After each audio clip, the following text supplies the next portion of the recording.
তিস্তার পানি নিয়ে বাংলাদেশকে কথা দেয়া খেপেছেন পশ্চিমবঙ্গের মুখ্যমন্ত্রী মমতা ব্যানার্জি। সোমবার ভারতের প্রধানমন্ত্রী নরেন্দ্র মোদীকে কড়া ভাষায় চিঠি দিয়েছেন তিনি। বলেছেন, রাজ্য সরকারকে না জানিয়ে তিস্তার পানি বণ্টন নিয়ে আলোচনা অগ্রহণযোগ্য।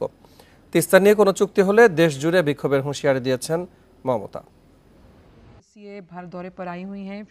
22 জুন দিল্লিতে ভারতের প্রধানমন্ত্রী নরেন্দ্র মোদীর সঙ্গে বৈঠক করেন প্রধানমন্ত্রী শেখ হাসিনা। সই হয় 10টি সমঝোতা স্মারক। এছাড়া তিস্তার পানি বণ্টন নিয়ে কারিগরি টিম পাঠানো এবং রংপুরে উপ হাই কমিশনার খোলার ঘোষণা দেন মোদী। এতে মোদীর উপর খেপেছেন পশ্চিমবঙ্গের মুখ্যমন্ত্রী মমতা ব্যানার্জি। মোদীকে লেখা চিঠিতে তিনি বলেছেন, পশ্চিমবঙ্গ সরকারকে বাদ দিয়ে ঢাকার সঙ্গে একতরফা আলোচনা মেনে নেওয়া হবে না। আপনারা করছেন জমি বিক্রি, ওরা করছে বাংলাকে বিক্রি।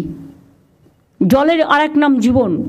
ওরা জানে না উত্তরবঙ্গের একটা মানুষ আগামী দিন পানীয় জল পাবে না, এবং জল নেই তিস্তায়।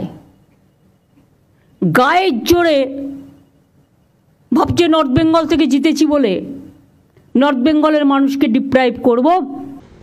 চিঠিতে তিনি আরও উল্লেখ করেন, 1996 সালের ফারাক্কা চুক্তি নবায়ন করা নিয়েও বাংলাদেশকে আশ্বাস দিয়েছেন মোদী, যার মেয়াদ 2026 সালে শেষ হওয়ার কথা।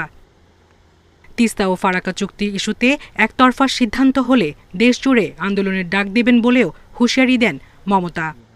একতরফা কোনো সিদ্ধান্ত নেওয়া হয় তাহলে কিন্তু বাংলা জুড়ে আন্দোলন চলবে, দেশ জুড়ে চলবে। তার কারণ বাংলাকে বঞ্চনা এবং বাংলার জল বিক্রি করে দেওয়া মানে আগামী দিন গঙ্গার ভাঙন আরও বাড়বে। আমি বন্ধুত্ব করতে চাই, কিন্তু বাংলাকে বিক্রি করে দেওয়ার স্বার্থে নয়। এছাড়া আত্রাই নদীতে বাঁধ দেওয়ায় বাংলাদেশকেও দুষছেন মমতা। আত্রাই নদী যেটা থেকে জল আসতো বালুরঘাটের মানুষ পেতেন, দক্ষিণ দিনাজপুরের মানুষ পেতেন, ওখানে বাংলাদেশ চায়নাকে দিয়ে একটা ড্যাম করে টোটালটা বন্ধ করে দিয়েছে। সায়রা খান, ইন্ডিপেন্ডেন্ট নিউজ। প্রতিবাদ করেছি।